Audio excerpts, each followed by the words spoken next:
ইরানের সস্তা ড্রোন মোকাবেলায় আরও কম খরচে প্রতিরক্ষা ড্রোন তৈরি করছে যুক্তরাষ্ট্রের স্টার্টআপ প্রতিষ্ঠান পাওয়ারাস। সংযুক্ত আরব আমিরাতের একটি কারখানায় গত মাস থেকে শুরু হয়েছে এসব ড্রোনের উৎপাদন। গার্ডিয়ান নামে এই প্রতিরক্ষা ড্রোনটির দাম প্রায় $৫,০০০। ঘণ্টায় সর্বোচ্চ ২০০ মাইল গতিতে উড়ে এটি মাঝারি আকারের ড্রোন আকাশেই ধ্বংস করতে পারে। নিউ ইয়র্ক টাইমসের প্রতিবেদনে বলা হয়েছে, সংযুক্ত আরব আমিরাতের কারখানায় প্রতিদিন প্রায় ৩০টি গার্ডিয়ান তৈরি হচ্ছে। দ্রুতই উৎপাদন বাড়িয়ে দৈনিক ১০০টি করার লক্ষ্য রয়েছে। প্রতিষ্ঠানটি বর্তমানে বিভিন্ন কারখানায় মাসে প্রায় ৩,০০০ প্রতিরক্ষা ড্রোন তৈরি করছে। ২০২৭ সালের মাঝামাঝি ১৫,০০০ ড্রোন উৎপাদনের লক্ষ্য নির্ধারণ করেছে তারা।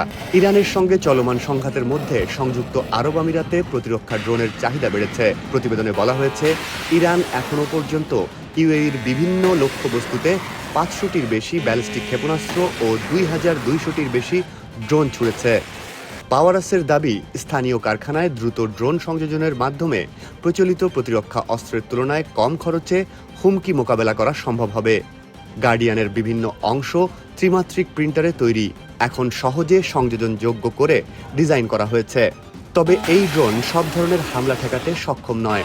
গার্ডিয়ান ব্যালিস্টিক ক্ষেপণাস্ত্র ধ্বংস করতে পারে না।